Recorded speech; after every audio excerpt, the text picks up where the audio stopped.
And good morning, good afternoon, good evening, wherever you're in the world. Welcome to FPL. Don't panic. Game week 7 deadline nearly upon us. And right now, I have more questions than answers. We've had all the European matches. Well, I haven't had them all. We've got one to come tonight, which I need to wait for before making any final decisions. But yeah, we've seen injuries, possible injuries, certainly delaying transfer plans if I do decide to do any transfers. Let's start bus team. That's how I'm going at the moment. Rodri, as I suspected, was fine. He's on the bench still though, so undecided whether to play him or use him as my pivot to a potential transfer. And two players in mind. Basically, I have 3, possibly 4 questions I need to answer. Do I roll and go with this team? If I roll and go with this team, should I keep Virgil on the bench? And if I do a transfer, the glaring omission, obviously, in this current team is the lack of an Arsenal player or 2. Does it matter? Probably. I think West Ham will be better. They looked a bit better against Everton, didn't they? Nunes is going to have an influence.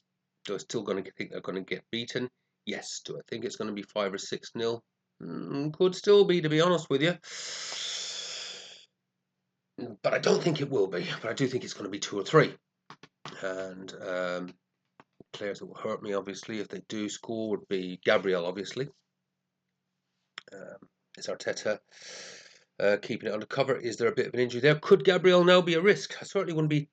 Don't think I'd be transferring him in if it was a thing I was considering. And I was considering it a wee bit, but only a little bit. Maybe doing a sideway move from Virgil to Gabriel. Don't think I'd be doing that. I think I'd be more inclined to go Timber at the moment, to be honest with you.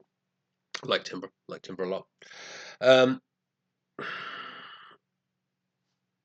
Let's talk about the team first, and we'll just have a look at the spreadsheet and see how this one stacks up in the spreadsheet. And do I think I can ride through this game week and let a transfer roll? Because 2 transfers will certainly be a lot more useful for me after the international break and increase my number of options and potential fixes that may be needed. But yeah, Petrovic, yeah, fine, averaging over 4. Tarkowski, Sinisi, Byrne, Lacroix, all DEFCON Kings, all decent fixtures. It just would be good, unlike game week 6, where there wasn't a clean sheet to be found anywhere. And my DEFCON Kings, well good getting the DEFCONs, and I had a couple in there.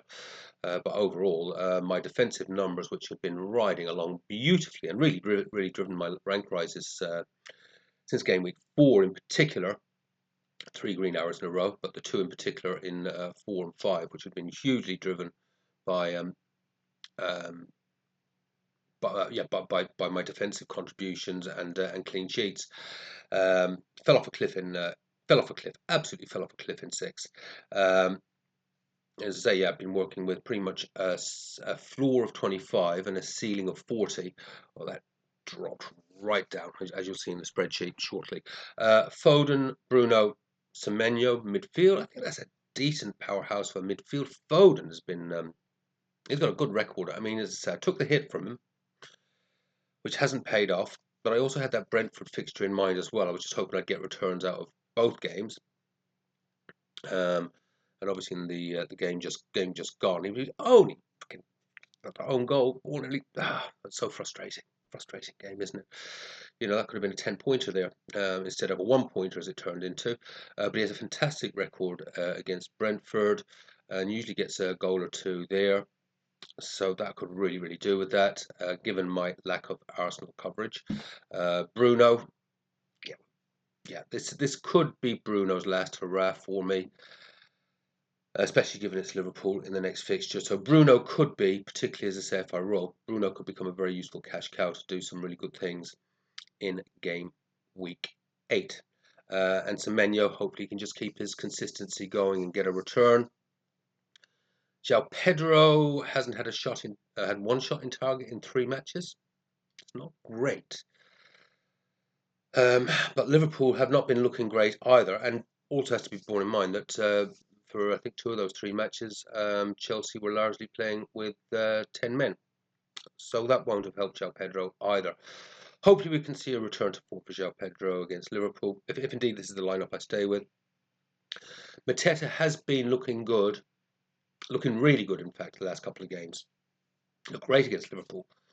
Just need the ball to go in the bloody net for him. And Haaland got another brace last night in Europe. So hopefully, there was, captain's armband has clearly got him. A little temptation to put it on Foden, given his record at Brentford, but I think I need to cover the risk. Obviously, Haaland will be captained by every man and his uncle. I don't think that's a bad lineup, in all honesty. But as I say, Virgil on the bench, Rodri. I do have a temptation to put him in, to be honest with you. And I'd probably have to take out one of the. It would probably be João Pedro that would come out if I went with a 4-4-2. I do have a temptation to put Rodri in on this lineup, and if I don't make any transfers, it's a big temptation, to be honest with you. But this Rodri experiment is not going so well so far, is it? I want to think about it. Might be a coin toss there. I think this is where I will go for now until I see I've either transferred Rodri out or I see that he is getting on the pitch, that he is getting his DEFCON, and he's starting to see that attacking threat 1 in 3. But by and large, good to see he's got the clean bill of health now. And if I do roll with this, provided there's no injuries, I feel I've got the squad depth there. It is a lot of money to have on the bench, isn't it? But I do feel, with the international breaks in Europe, I think the squad depth could prove to be useful. That's the team. That's the bus team. It is not. I'd say it's about 65%. That's what I will go with. How does that stack up in my numbers? Not amazing, but not too bad. Based on my own methodology, I'd be predicting 61 points out of this, excluding captaincy. Just talk through it a wee bit. So Petrovic still averaging, despite just the 3 points in the last game, still averaging a nice healthy 4.4 grand. Happy with that. Say 1-4 out of my keepers. Tarkowski, because just that 1 pointer in game week 6 has now dropped below my desired 5 for defenders. He's at 4.6. Burns, similarly with the 0, has dropped to 4.6. And Senesi is the absolute shining light there with 8.4. And then, of course, we've got Lacroix still ticking above the 5.2. Still pretty consistent there, 3, 11, 6, 2, 4 with his DEFCON in the last game. He was on my bench for the last game, sadly. As a unit, across all game weeks in the last 5 games, 2, 3, 4, 5, and 6, the actual average, that gives an average of 5.7 per defender across all games. Where it's fallen over, obviously, it was just really in that last game week. 1-0, 7 from Senesi, 4 from Lacroix, and just the 2 from Virgil. In fact, so it's still as a whole unit, that the defenders I'm putting out there, that back 4 is still averaging. I'll just double check that, make sure I got that right. So I'm doing quick quantum mathematics here with me spreadsheets. 5.7. Yeah, if I could get 5.7 as an average out of that lot, the 4 defenders going out, that would be absolutely fine. Absolutely fine. So the one area, although I do have this temptation to do a transfer, bringing an Arsenal defender, wouldn't be Gabriel. Really like Timber. I think he's reasonably locked down. There is going to be a bit of rotation risk there, and I really do like Timber. I've got him there on my watch list. Average of 7.4. Obviously driven largely by that 24 in game week 2. But he does have that attacking threat, doesn't he? I think he's got more attacking threat throughout 90 minutes than Gabriel has. And it would cover off the Arsenal clean sheets. But Van Dijk, I fancy having him for the United fixture, because as soft as that West Ham defence is from corners and set pieces, I still don't think it's as soft as the Man United defence, unless, of course, we get a new manager in and and that gets sorted out. But it'll take more than 1 or 2 games to sort out that defence. So I think we're going to stick on that. Fine. The area where I do feel weak, there is a weakness. Now I've got no problem with the midfield I've got going out of Foden, Semenyo, and Bruno. But my bench players, Dewsbury Hall and Rodri, yeah, how comfortable am I with playing either of them? Well, Dewsbury Hall's obviously out. I didn't think Dewsbury Hall looked bad against West Ham, in fairness. He did look as though he has got returns in his locker somewhere, but he has blanked for 3 weeks in a row now, and going on by my own spreadsheet rules. Um, midfielders, I look for 6. He's well below that, the 6 average for a midfielder. Um, and I like to see 3 returns in 5. 2 is almost acceptable. Um, but actually, he's only returned 1 in 5. So he should, in theory, be going. But I don't have enough money in the bank. I've got 0.2 and he's 5. There's not enough there to do anything meaningful with him at the moment. I'd need 2 transfers. And then I've got Rodri obviously on the bench, and well, no returns really, but obviously he has only played limited minutes in the last few games, and not played in 3 of the last 5 full minutes, anyways. I'm just so tempted just to continue on with him. He's not doing any harm, and give it another week and see how this week goes. But as I said, Semenyo, Bruno, and Foden. It's not a bad midfield. Semenyo is obviously cracking along nicely with his 6.6. Bruno would be so over that 4.6 average, but for those 2 bloody missed penalties. The question we have now is he even on penalties? I think I'm obviously not going to change him for Sunderland. There is that interest that I could turn Bruno into an Eze, and then I'd actually have some cash then in a week or so's time after the international break to upgrade Dewsbury Hall to someone. There's actually 1 or 2. There is 1 or 2 options, isn't there? But the two I'm hot on, I'll talk about in a minute. That if I was to do a transfer this week, and I suspect I would still be hot on them after this game week as well. As I say, Mateta is way off. So again, there is a similar thing here. Mateta is way below his averages, but I do see the goals coming. So I am inclined to give him. So we've got 2 returns in 5. So he is really on the cusp of being moved out, particularly with that average of 3.4. But it would not surprise me, Everton away, Bournemouth home. It wouldn't surprise me to see him get on his averages. The chances are there. The XGI is there. I actually do think there is a reasonable chance of him getting there. And then Zhao is on the 7, but he hasn't had. He's had 3. Isn't it? He's had 1 shot on target in 3 games. Again, could be mitigating circumstance with the sendings off, but Chelsea are not looking great. So, based on that, I've got a floor of 42 points, which basically is driven by this last game week 6, where only for Haaland I would have had an absolute unmitigated disaster, and a ceiling of 80. So that shows an average of 64, but a median of 61, and I always use the lowest of the 2 for my prediction. So it's 61, excluding captaincy.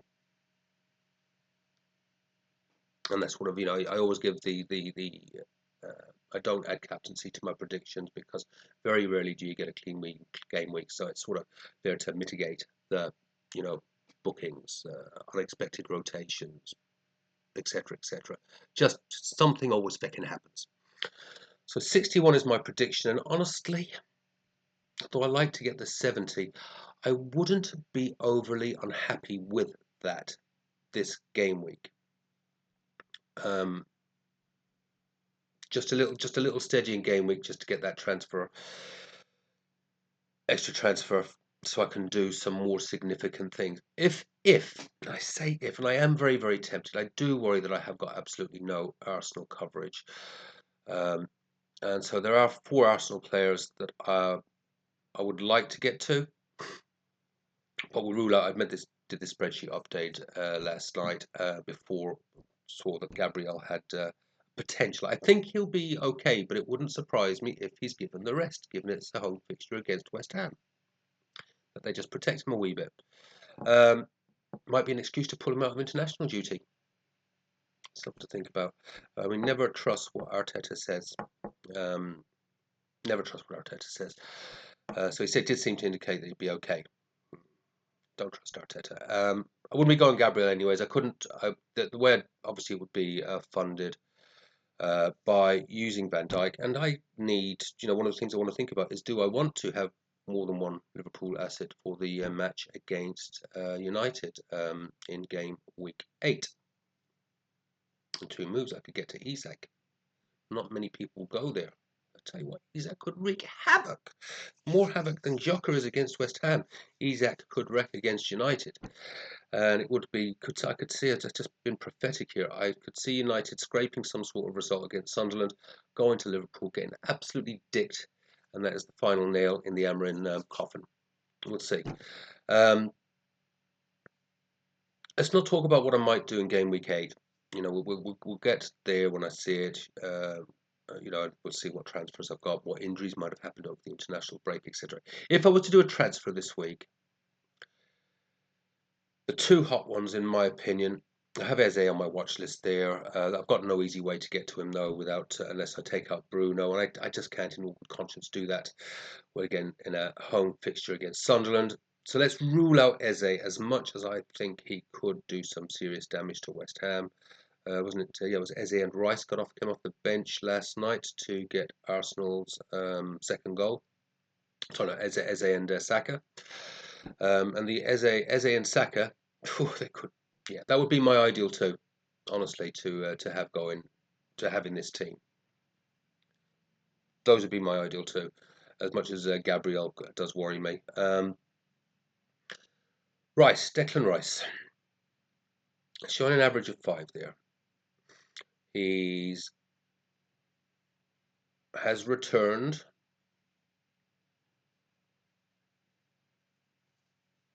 Yeah, he has returned in 3 of 5, unspectacularly, apart from that 9 in the last game. Red fixtures that he's returned in. I'm really tempted, and I could go there in one move from Rodri, and at least it gives me some coverage in that Arsenal attack, and he's on set pieces. So if Gabriel is going to hurt me again, at least it might be Rice delivering the bullets. In a fixture like this, it's the sort of fixture where he'll arrive late in the box and pump one in. We know he's got a good free kick in his locker. We know he can hit one from outside the box. He can get a bit of DEFCON, but he's not going to get DEFCON in a match like this against West Ham. Can't see it. Can't see it, to be honest with you. And then he's in, and he's a steady Eddie, isn't he? Nice, steady, 5 points. He'll get you sort of that couple of returns in every 5. He's affordable, and I can do him in one move, and it gives me a little bit of coverage for this West Ham fixture, and for the fixtures going out. Those nice fixtures. West Ham, Fulham, Crystal Palace home, Burnley away, yeah, and it puts so it gives me a decent little piece of Arsenal coverage, and someone that we know can haul. He does have that haul potential. I feel he would be a 4 or 5 game week punt though. One I really like is not an Arsenal player, and again I could bring him in one move, and that is Sarr. The fixtures are not as good. Everton away, and obviously Arsenal away in 9, but I'll have rotations there that I can use. I do like Sarr. He has returned in 3 of the last 5, and the 2 he hasn't returned in, he wasn't playing. He's averaging 8. Fabulous player. He's the talisman of that team. Palace are looking good. The only question I have around Palace is, how do they survive this heavy match schedule that they're now going to have with Europe. Premier League, Europe, Premier League, cup matches. But I do like Sarr a lot. So that, I guess those are my 3 questions I'm narrowing down to now. And I'd be very interested to know what you think in the comments. Do nothing. Don't know what to do, so do nothing. Who said that? Michael K. Do nothing. And just hold my nerve. Hopefully get that 60 points. Fingers crossed it's a clean game week. I'll get my 70, and hopefully Gabriel as a whoever Gabriel as a Jockeys don't do me too much damage, or maybe they do go off, but this team goes well as well. And just roll the transfer. Do nothing. Option 1. Option 2. Bring in Rice. It's not a bad option. Gets the Rodri niggle. Yes, bye bye Rodri. I wanted it to work, but the relationship has gone badly, mate. You don't always get what you want, and I got nothing from you. So we're going to try a little bit of Rice. And fixtures are there. Unspectacular average of 5, but he is returning. We know he has all potential, and there are 4 fixtures there where it would not surprise me to see him get 2, 3, or 4 goals across those, and that they'd come in clutch. It'd be a game where he will actually bang in 2 in one game, get a clean sheet, and there's a nice little 15, 16, 17 pointer somewhere in those 4 fixtures. And other than that, he'll just sort of tick along. Maybe pick up an assist, maybe pick up another goal. I like it. It's a differential. Or go with Sarr, who is returning in red fixtures. Nice average of 8. You know he is going to get a goal or 2 chance every match. And he's a long-term hold. That's it. 1. Roll. Get 2 transfers. More flexibility in 8. Do I want to bring in Isaac? Do I want to bring in an Arsenal asset? I can loose all that money up from Bruno. Do some nice things. Or Rice. Or Sarr. 3 options. What do you think? Let me know in the comments. I think I need some guidance on this one. My own instincts say roll. Hold your nerve and roll. We know I'm not very good at that. But my instincts just say roll. Take it on the chin this week. The 2 transfers will be more valuable. Rice or Sarr. It's not going to surprise me if they both return this weekend. Let me know what you think in the comments. Take care. Have fun. Play your own game. Don't panic. It's my birthday. I am going off with the missus for dinner and wine. I'll see you soon. Bye-bye.